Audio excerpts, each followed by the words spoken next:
for watching The 9. Welcome back. During the quarantine, a lot of people called it quits on either their relationships with their partners or maybe their jobs, forcing many women to take a look at their finances for a new beginning. Live this morning is Paula Swain, a certified financial planner from the Financial Center for Women. Good morning to you.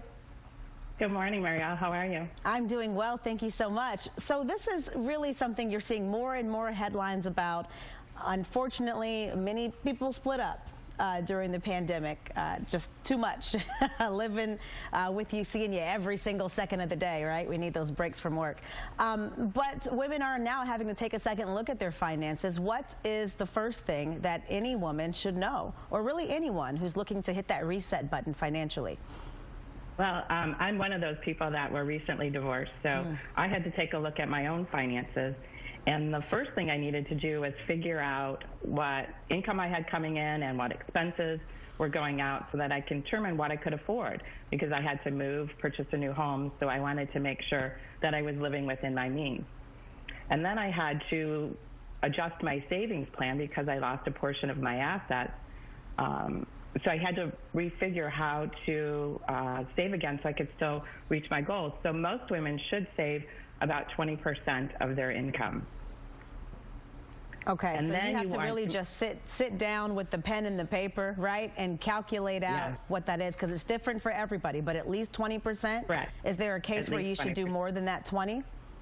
Well, if you're behind, let's say that you were out of the workforce for a little while and maybe you're raising children and you didn't start saving till you're later in life, you need to find out maybe you need to save 25%. But the key to that, where that 20% is going to go, is to make sure that you're diversified in your investment types. So what I mean by that is you want 401k money, IRA money, but you also want Roth IRA, and you want savings like cash. Cash is king.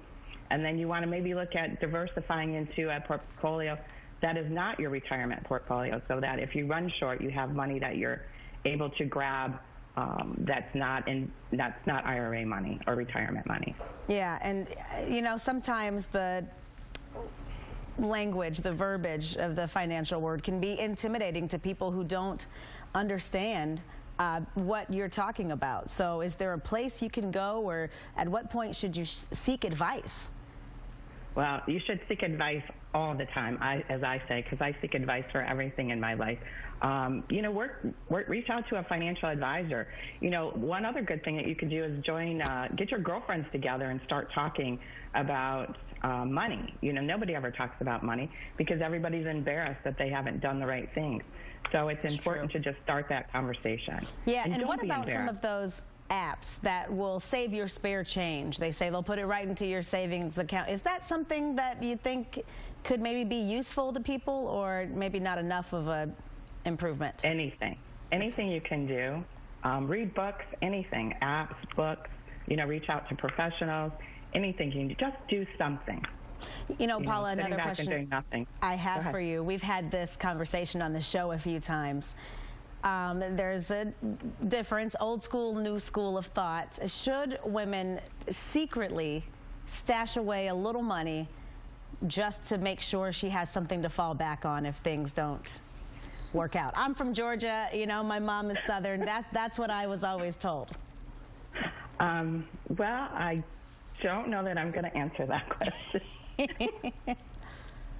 Okay, you're going to plead the fifth on us, huh? Interesting. I'm going to plead the fifth. Well, it's not a no, so I think I still can win this argument then with the co-host. Thank you so much, Paula, for taking some time to talk to us. We'll put, of course, your tips on our website, fox2detroit.com. Thank you.